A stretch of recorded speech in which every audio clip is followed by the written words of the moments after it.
physicality the defense has shown? Just where do you feel that's at, and what's the tackling look like? What's the tackling look like? Yeah, I would say from a physicality standpoint, that's just something we got to keep working every day. I think we've had, maybe this is our second true padded, full padded practice. We've had a couple practices in uppers, but it's, to me, I think I've said this before, but football is such a unique game in that you can practice, all off season and lift and train weights, but the contact aspect of this game and how it's being limited, by NCAA rules, and even when you're in the NFL, like the NFLPA, you can only have so many contact days, so you got to maximize those. So, we're working a lot of thud and just strong, thud tackles now, and eventually we'll get to some live to the ground stuff. But you got to have that balance of maximizing the physicality of your whole team, but our defense, but at the same time keeping everybody healthy. So I think it's a work in progress. Coach, when you build a defense, what's the right amount of number of players to kind of rotate into a game and kind of try to build a lineup? Yeah, that's a good question. I think as many good players as you have, right? So, the defensive line rotates. We try to rotate as many people as we can. I don't think there's a set number, but I think you'd like to be like at least 3 deep at corner and then 2 deep at each safety position. Kind of have a rotational aspect of your D-line. So I don't have like a number in my head as far as like a whole number, but you've obviously got to have backups and then backups to those backups, which we, like in today's practice, we repped a lot of those younger players, trying to get them up to speed and get them up to the standard. So I think, depth is huge, but as far as the number, I can't really maybe give you that. That subject, John, you guys were able to rely last year up front on Ty and Nash to play a ton of snaps. How do you feel about the guys, the frontline guys you have this year in those positions, and how they can hold up if they need to do something similar? And then also, what does the depth look like? Yeah, I think our D-line is heading in the right direction. Terry's doing a great job with Coach Phil as well, just getting those guys ready.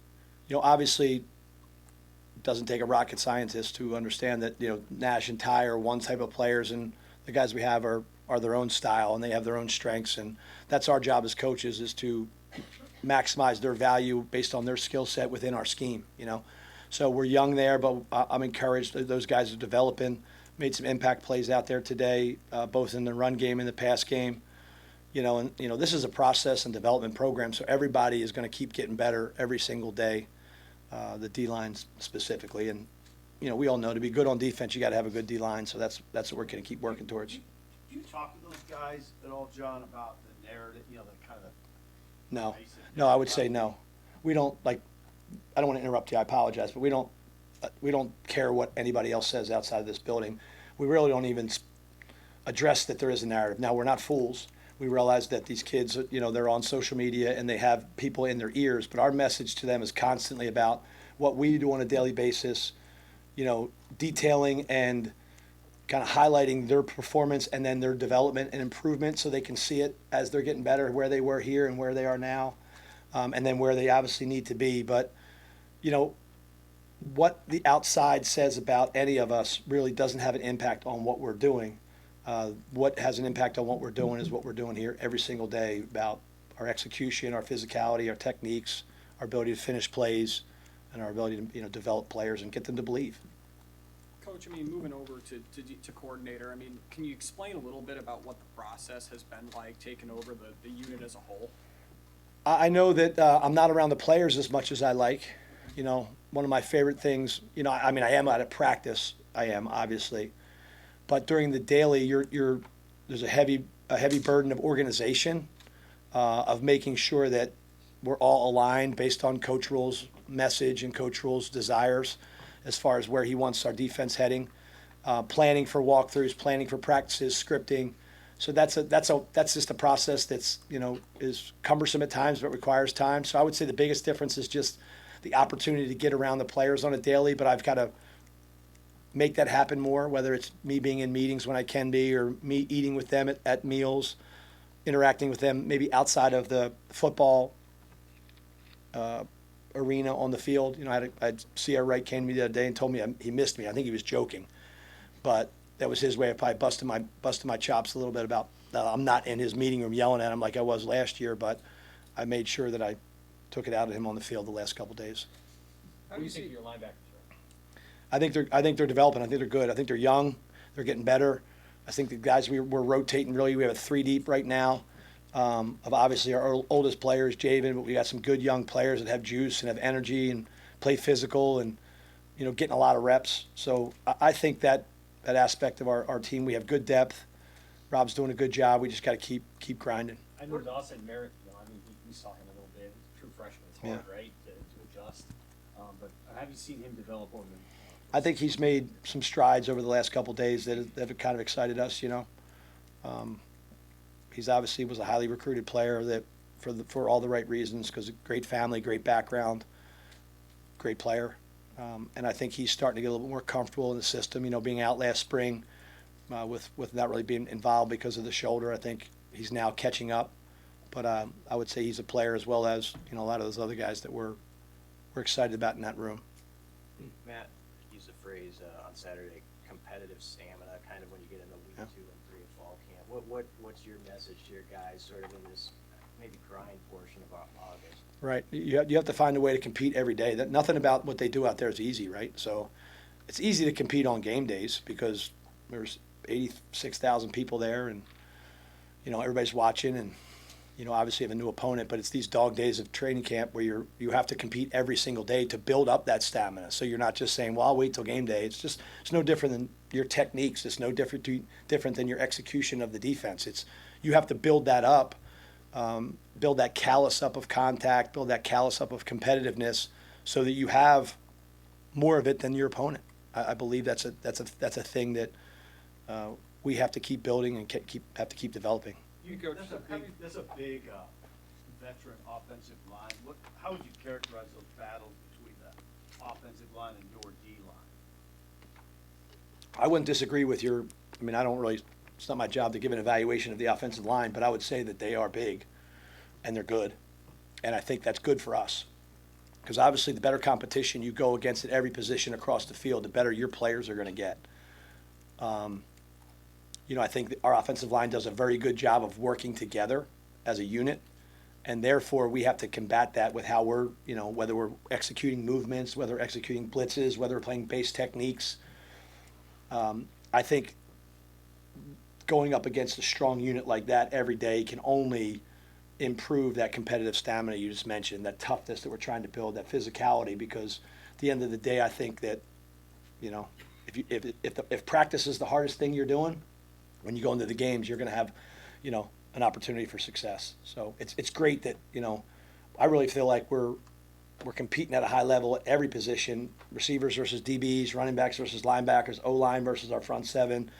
I think that's been a great competitive aspect of our program over the last 8 practices that I think is just going to get us ready for the first game and then every game. Hey, Coach, how have you seen Coach Williams take over the secondary room and just really be crafting some leaders in that room? Yeah, I think Addie's very smart. I think one of the best things about Addie is he's, whether it's with me or whether it's Coach Rule, he's whatever the message is, it's I got it, and he understands it, and he then brings it to the players. Very happy with how he's been working with the DBs, him, Coach Snow, Coach DeMichael. They're all doing a great job of, that's a big room. We have 25 guys in there, so we have to kind of break it up. And I work with him a little bit when I can, but not as much as maybe I'd like. But yeah, he's doing a very nice job, very good job. He's a great addition to our staff. What do you feel best about just overall right now? Is it that competition aspect? Yeah, I don't necessarily want to say what we're doing best, because then that kind of opens the door for maybe they don't think they're doing this well. But I think that we know who we want to be defensively from a culture standpoint. We want to be physical. We want to run to the ball like nobody's ever seen, and we want to make plays and finish. From an execution standpoint, we've kind of gotten out of the install realm, meaning like you're installing these plays, and when you're installing something, you're still as a player trying to figure it out. Now you're more into, okay, those defenses are installed. Now it's polishing them. It's working on executing them better, playing them with more physicality so they can play faster and they can execute those plays better. I know I heard Dana say, like, it's about making the routine plays. There's no real magic in football. I'm not going to come up with a defense that nobody can block, because if there was one, every defensive coordinator in the country would run it. So it's really about just working that process, holding the players to the standard, and then building that unit constantly of, just like I talked about the O-line, how well they work together. A great defense collectively as 11 all works together. They know where the strengths and weaknesses of each call are. they play to them, and then they work like hell every day to communicate and work together.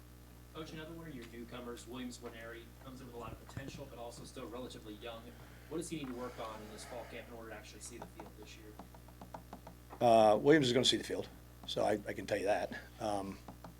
He's a good player that has a huge upside that just needs to kind of keep working in this grind of this program at Nebraska that is going to fortify him into a grown man on the field and off.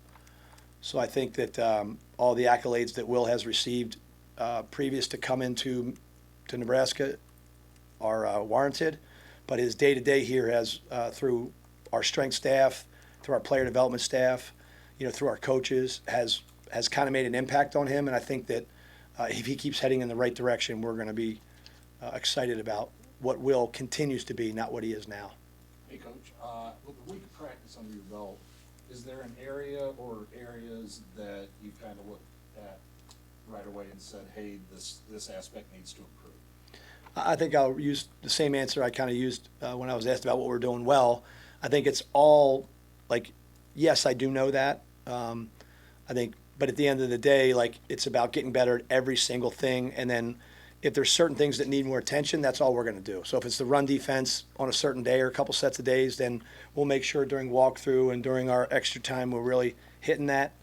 But what happens is if you overcompensate one for the other, then all that ends up happening, you fix this problem and then another one persists, But, we got to stop the run, we got to affect the quarterback, and we got to take the ball away. And those are all the things every single day that I'm kind of on a broader scope am looking at to make sure our run defense from the fundamentals and the scheme and how we play is where it needs to be, our ability to affect the quarterback to get him. We have a very good quarterback here, and he sees a lot of defense. And so it's good that, we have conversations with him and our offensive staff about what they're seeing. That helps us, helps me. But affecting the quarterback's a huge piece, because when you do that and you stop the run, then you get yourself in position to take the ball away, which is the ultimate neutralizer in football. Going back to the bowl game through now, what have you kind of seen from Jordan Ochoa? I think he's getting better.